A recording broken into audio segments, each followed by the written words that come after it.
What is going on, FA Nation? John Impemba here with James Grande. Welcome to the Fantasy Alarm MLB DFS Game Day Playbook Preview Show. We have 11 games on the Tuesday main slate. We have Chris Sale pitching Tuesday, not Monday. Scratched Monday, pushed back through that whole entire Monday slate into a whirlwind of disaster. But he's on the Tuesday slate, going up against the Arizona Diamondbacks still. Opponent hasn't changed. A guy across from him, Zach Gallen, slightly better. We think, than what his opponent was going to be on the Monday slate. But this is a big slate in general. Not only do we have Sale, we have Max Scherzer going up against the Angels, making his fourth start of the season, probably without a pitch count since he got up to 90 pitches in his last start before they pull him.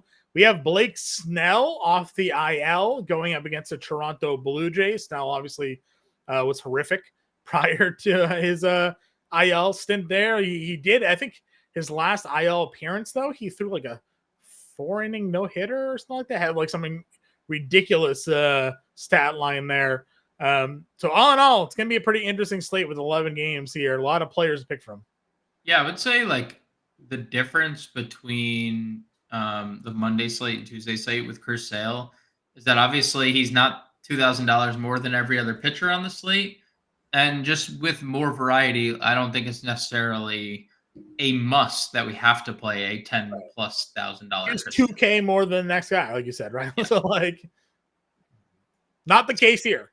Not the case here. So I mean, it's an overall, obviously, I mean, just naturally a better slate with more variety for sure. Agreed, and we appreciate you all tuning in. We love that you guys were active in the Monday chat. Feel free to toss those comments in on today's show.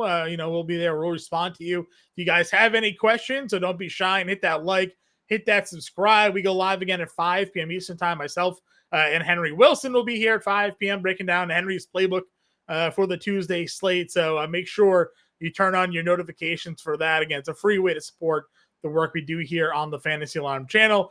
James pitching, Sale, Blanco, your two guys up over 10K. We touched on it right before we went live.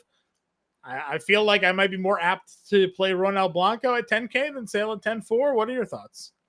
Yes, and I don't love the 10K Ronel Blanco price tag, but it is what it is with how bad Miami is, right, at this point. So I lean Blanco. You could definitely play Sale. We're not going to see the 70% ownership that he was projected at on the Monday slate before he was moved back. So I definitely lean Blanco, but Sale's a fine pivot as well. Yep. Below them, we have Logan Gilbert, 97 against San Diego. We have Max Scherzer, again, making his fourth start of the year against the Angels at 93. We have Jake Irvin, who continues to surprise many. He's got the New York Mets here at $9,100. For me with Irvin, he doesn't strike anybody out in terms of K per 9. That's been getting better. That's better. It's better, I was going to say, but it's been getting better. But now he has the Mets. Well, look what he did last time against them. I understand, but are we going to expect similar? No, it's tough to replicate. That was the first time he's ever pitched into the 8th inning. Right. I was listening to the broadcast. The first ever. Like, I know he's young, but like had never even gotten that deep. Back-to-back one-hitters. The Mets lineup had obviously been pretty good. It's very difficult to repeat performances against the same team. So like I'm a little more weary on Irvin here at $9,100. I think I just go to Scherzer. Again, I know the two starts he's had have been okay, but they came against Baltimore, in Baltimore, and then the Padres, which he still managed a quality start there. Really good in KC in his debut. It's just that he was limited to 57 pitches there. I assume the gloves are off, and now he's got a bad Angels lineup. So at $9,300 for Max Scherzer, I think that's where I would go. Yeah, I would say the only downside has been the strikeouts, but like he just is coming off the matchup against San Diego, the team that strikes out the least in Major League Baseball by like a significant margin. It's not just like it's like not even close. Obviously KC, he only pitched 5 innings, 57 pitches, and Baltimore is a tough offense to begin with.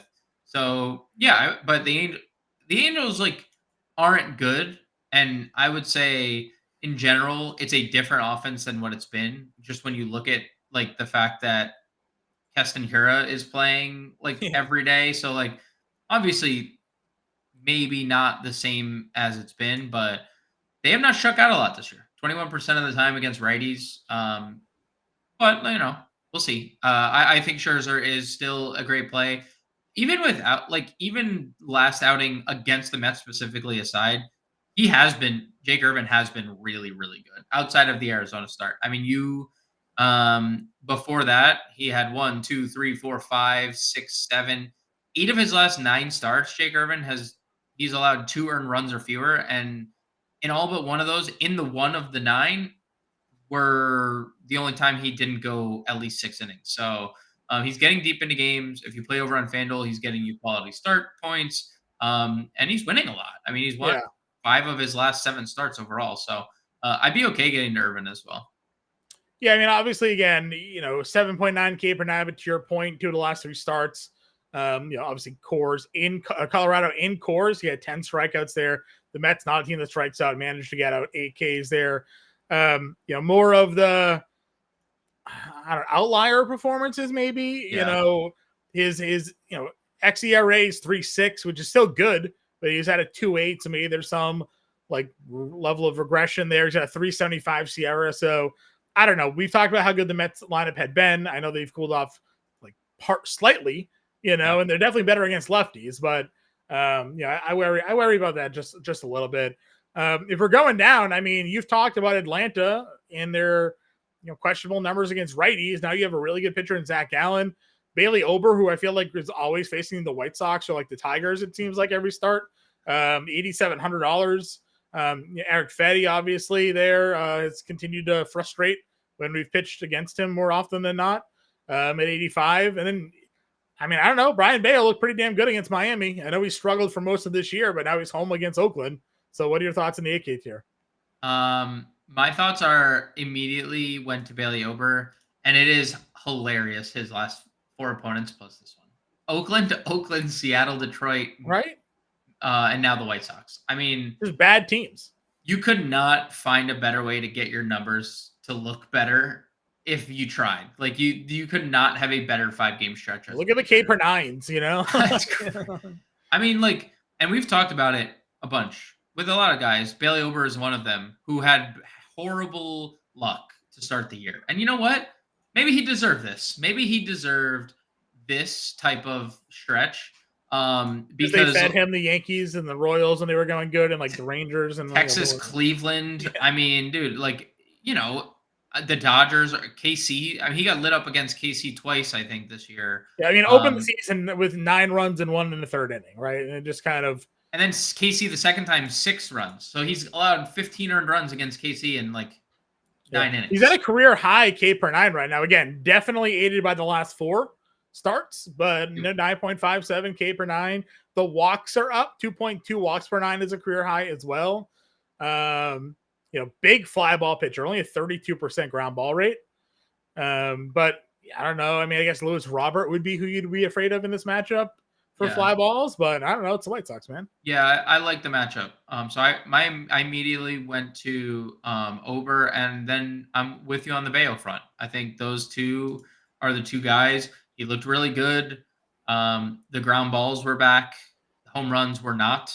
And that is obviously, I mean, that's anytime you see a ground ball pitcher giving up home runs, that's red flag number 1, right? And the walks were down. That's obviously been a problem for Bayo as well. So you have a ground ball pitcher and look at all the fly ball outs he was getting. I know, it's brutal. I know. I will say, I was looking, and this has no relevance to Bayo. Since June 1st, Oakland is the number 1 rated team against left-handed pitching in every statistical category. We were talking about it for a while. They had a 180 ISO against lefties. They were just but nothing else is good. They were just all power. Salute to Oakland for that. Yeah. Brent Rooker's out there just hitting everybody. He's hitting 300, Brent Rooker. He is having a very good season. Shout out to Brent Rooker. Not the Twins. That could have been another one of our everyday Twin propaganda that we could be playing right now. We got Michael Walker revenge game against the Cardinals, $7,700. Continues to be really good. Say that in jest. He pitched for them 13 years ago. Very long time. But yeah, dude, I mean, 16. He doesn't give up a lot of runs. He wasn't pitching deep into games, and he wasn't really striking out a ton of guys. The numbers weren't always great, but this is a good spot. They should be favorites here in this matchup. Yep. For him there. do you tempt Frankie Montas against Colorado, or are you more apt to go Cal Quantrill against Cincinnati? Dude, I'll say, like, I think this 7K tier is a little bit interesting. I mean, you mentioned Waka. I think that's interesting. I think Montes is pretty interesting. He's kind of been pretty good lately.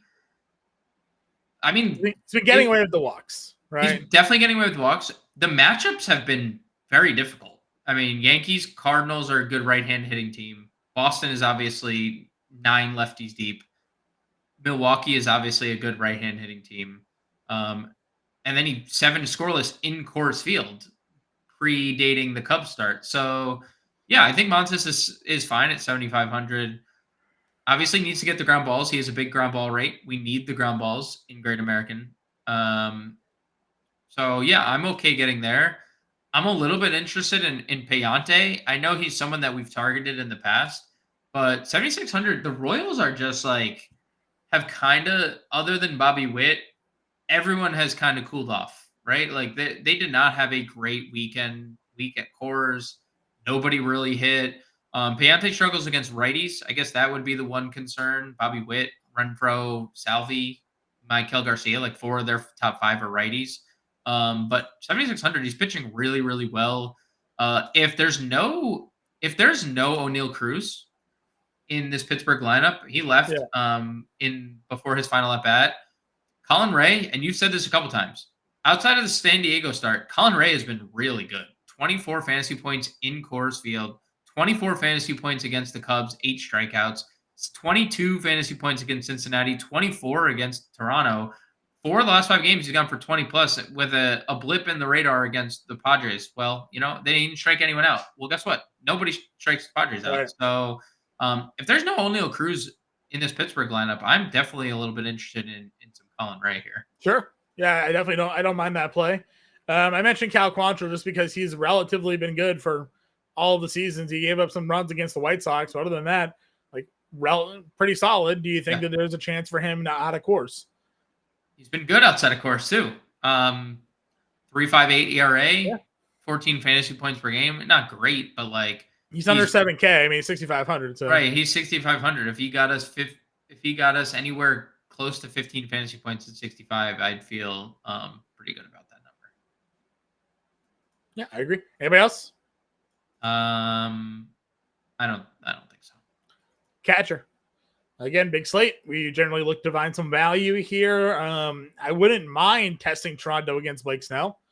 Danny Jansen there, guy that has some power against lefties at 41. Where are you looking to go? Francisco Alvarez hits righties. I know it's Irvin, but obviously he is as good as it gets when it comes to right-handed pop. Garver against Major.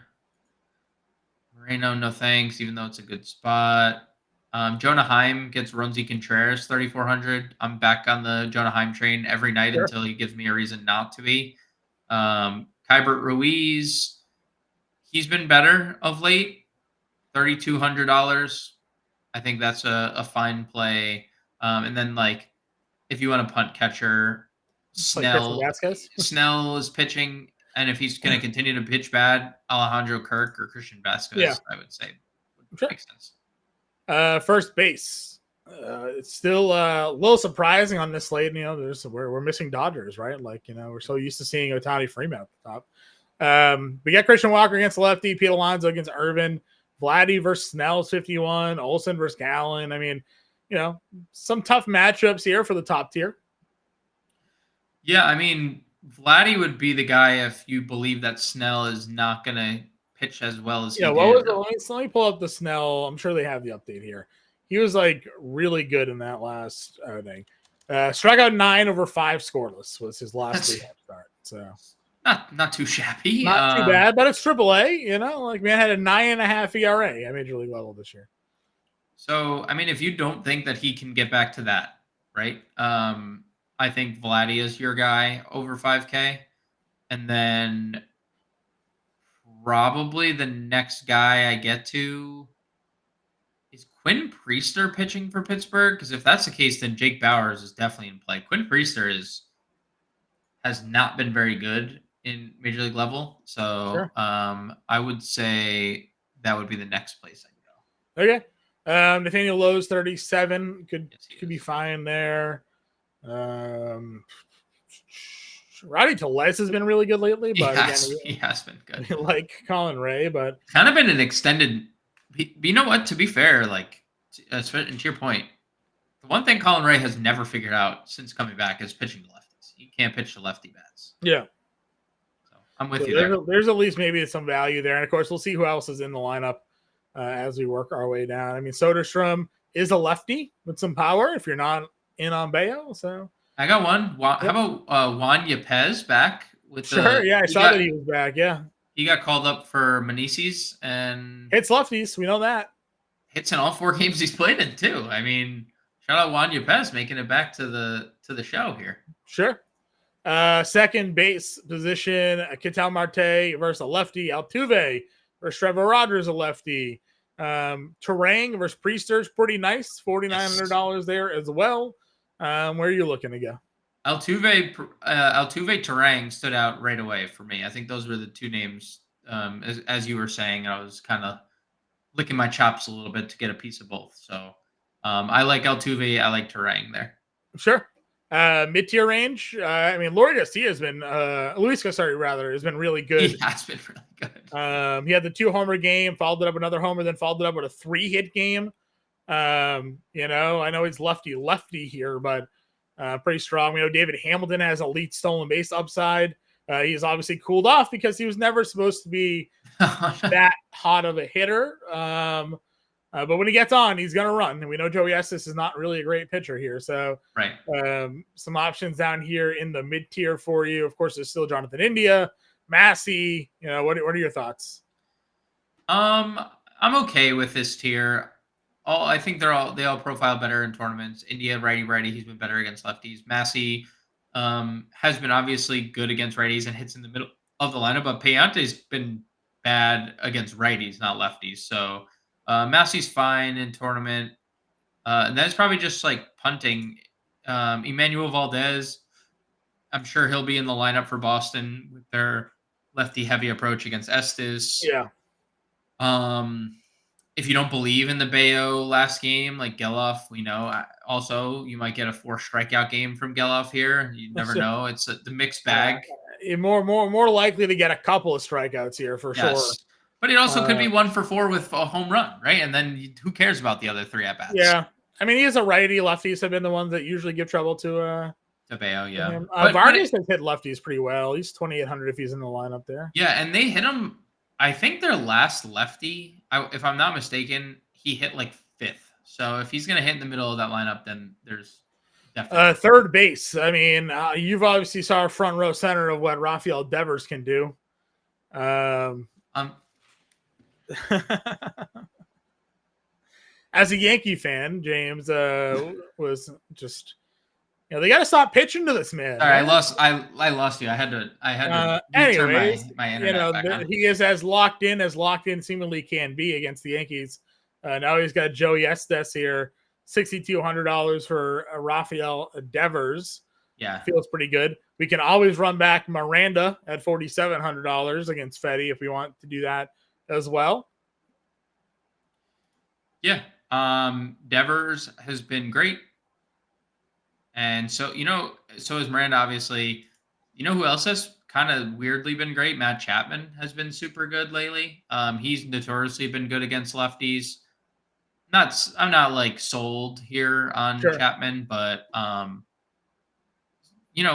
Miranda doesn't have the easiest matchup against Eric Fetty. Guy came over from the KBO and has been lights out, right? So Bregman's 42 against Rogers. Still willing to go Josh Smith there. I know he had cooled off considerably, but again, gonna hit in the middle of that Rangers lineup. Let's see. Anthony Rendon. Yeah, they DFA'd Sano because they had to activate Rendon. So yeah, good stuff. Justin Turner hits lefties well, 3,600 against Snell. Yep. Let's see. Didn't Nick Senzel get DFA'd? He did. DFA'd. Brooks Lee. Brooksley. Brooksley. That's true. Big sad, still third base. So That's all I got. And Miranda's literally playing first base on the Monday slate, so like you would think, we'd get some eligibility. Maybe someday. Shortstop. Bobby Witt, Ellie De La Cruz, CJ Abrams are your 6K tier. Yeah, I mean, Witt, this is a good split for him. De La Cruz at home against a righty. Sign me up all day. So the Abrams splits this year are super weird. He is so good against lefties. So I have no problem getting to CJ Abrams if you'd like. I think that's a perfectly fine thing. I remember, the last time we actually talked about CJ Abrams, I was like, why is CJ Abrams this price? But he is just a very good baseball player. So any of the top three I have interest in. Seager stands out at 5K. He does. It's too cheap if Corey Seager's in form like he this. should be in the 6K range with the other guy. There's no reason why he isn't. So and he is another one of those, like, if I'm going on a run, I'm just gonna massacre baseballs for like a month straight and no one can stop me. And except Yep, I agree. Mid-tier guys, anyone stick out to you? JP Crawford, only because the matchup Missouri has been bad. Jeremy Pena hits lefties extremely well. You skipped over Adames at home versus a righty? Oh, Adames home. Sorry. So I didn't. That was I thought I was setting you up. That was a clear over. That was just literally just me scrolling. Yeah, that is the spot. And Quinn Priester is what Quinn Priester is. He has not necessarily been. Is he? Yeah, he's coming off. So he's coming off the IL to make this start. He is 0-5 this year. I mean, he is just not a good pitcher. 7 home runs and 6 starts. 17 earned runs in 6 starts. 1.6 homers per 9 to righties. Yeah, dude. So yeah, this is the dream spot for Willy Adames that I completely just simply the home versus righty. I thought I was like leading you to water. You know? Did. No, you did. It was a great lob that I just like. We didn't complete. I hit the back rim, dude. I hit the back rim. Yeah, I hit the back rim on the. All right, work our way down. I mean, Ceddanne Rafael is at 4K, but he probably kind of deserves it at the moment. Yeah. Against Estes there. Pena is going to hit in the middle lineup for Houston at 4K as well.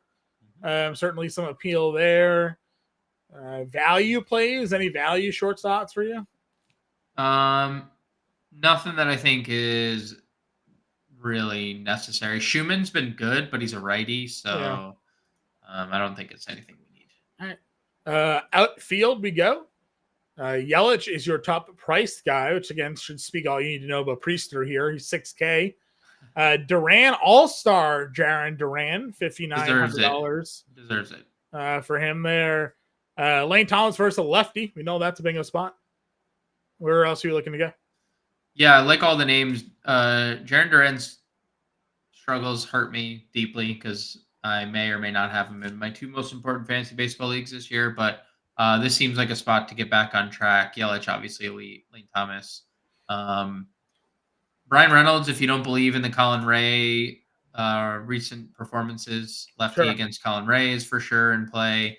You mentioned the Brent Rooker thing. I mean, you are not lying about how good Brent Rooker has been. I mean, we thought he was going to be another long line of like 230, 30 home run, high strikeout, A's power hitters. Second year, I mean, 280, almost a 900 OPS. I mean, sure, Brent Rooker, have a day, you know? Right. If anybody in this lineup from the right side would take Bayo deep, it would be Brent Rooker. So. Yes, it would definitely be Brent Rooker. If you want to get to Nimmo, Brandon Nimmo continues to be amazing for the Mets. He got a lefty for Ramos. Helio Ramos for sure continues. But they traded Austin Slater just to make him their everyday outfielder now. So, I mean, salute to them for like actually doing something. Recognizing. Yeah, I mean that doesn't happen for every franchise, right? Like that's a salute to you, sir. I'm good with Jazz against Blanco. Again, we don't really like Blanco. It's just a matchup against Miami. He has bad underlying metrics still, you know. Yeah, he does. Jazz has also been Jazz has actually just been Jazz, right? Like he has. I know I was actually thinking about this the other day. And I don't want to like just He got go out on the on a cover limb. of MLB The Show, but he wasn't really deserving of the cover of the MLB The Show. You said it, not me. I was gonna leave that one alone, but I'm just saying. no, I don't. I don't. You're not wrong. Jorge Soler, he's leading off these days. Yeah, I know, against a lefty. So I mean, Happy there. Doyle versus Montas, I'm fine with at 45. yep. Jackson Merrill, I know it's Gilbert for 43 for him. Burleson's been really good. I know we like Waka, but Alec Burleson's been insane for a very long very long stretch. Alec Burleson's been really good. Yeah, good for him figuring it out. Lourdes versus Sale, again, it's a good spot for lefty. Nolan Jones against Montas. Did you go James Wood? Yeah, I'd play him lefty or righty. He's super good. Sure. Kelnick had some pretty good numbers since moving to the leadoff spot. Larnach homered on Monday. What else are we looking at here? Wyatt Langford, 39, gets Ronzi Contreras. Yeah, that's a great spot. Let's see. Jackson Chorio, 3,700. He's been super, super good. And Yoshida's been coming around for the Red Sox. Yeah, he's good, dude. I mean, he's just a good hitter, right? Like so. Yeah. Well, he was really good last year. He was good for he was a long stretch last year. Frelick, if you want to continue to just beat up on Priester. Mitos has been a corpse. Can't really go there. Newbar was activated. If you want to, 3,500's probably too cheap for like a good, like when Newbar is going good, because he's a dual threat. Like he is a home power speed guy. We have the Houston outfield versus lefty True. Myers and McCormick. This never works out, but I feel like every time I look, the numbers are still good against lefties, but it never works out. Garrett Mitchell's supposed to be better. He is supposed to be better. Maybe this is a Garrett Mitchell day. 33. Maybe he's coming off a long layoff or something. Dubon versus a lefty there again. Another should work out. I'm telling you, it should. Just saying. Joshua Palacios against Colin Ray. 4 at bats this year with a home run, or 10 at bats with a home run. 4 for 10. You mentioned Leotis. He's 3K. Yeah, Leotis 3K. Yep. I mean, Austin Slater does hit lefties. Is he going? Well, actually, they don't have him in the right matchup. They don't have him in the right matchup. It was such a under the radar transaction that they don't even have him listed. Yeah. It actually says he won't be available to make his debut anyway. So, all right, that's it. Let's get a lineup build here. Yeah, let's do that. Where are we? Ober and what? Scherzer, okay. Catcher, I guess we'll just do like Heim, yep. Seager at short, right? Was that? I feel like 5 or Willie Adames 5K. Well, I mean, I'm fine doing either of them. What did you want to do at third? Lee's still 3K. Probably Brooks Lee, as long as he's going to be that price. I'm okay with playing him every day. Because it's a larger slate, so we're going to want to spend some money some places here. For sure. Right, first base, you liked Bowers. Yeah, or Nathaniel Lowe if we wanted to save money there too, or because we have a really strong outfield. We're paying 5, potentially spending up at shortstop. That seems like a very we didn't really have a spend down at second, right? Cole Keith doesn't exist on this slate. Yeah, it doesn't. I mean, and Manuel Valdez was maybe the guy, but he has been okay. Yeah, he's also probably like a pinch hit. The spend down's probably Vargas, right? Against Quintana. Yeah, probably Vargas versus Quintana. If we were to go that route, I'm not 2,800. I mean, I'm just trying to think. 4,600 if we did Seager here. I mean, I do like Adames though. If we did Adames with Bowers, that's 4,600. See if you can get Yelich, and then like Langford 39. Yeah, that's probably what we do. Langford at 39, and then a 4K outfielder, Rafaela. Yeah. Ober, Scherzer, Heim, Bauer, Vargas, Lee, Adames, Yelich, Langford, and Rafaela, stacking some Brewers there against Quentin Priester. Piecing together the rest of the lineup there. Mid-tier spends at pitcher. Our guy Henry Wilson will be on the playbook, everybody, so make sure you check that out. We'll also be back live at 5 p.m. Eastern time. So appreciate you all tuning in then, and we'll see you later.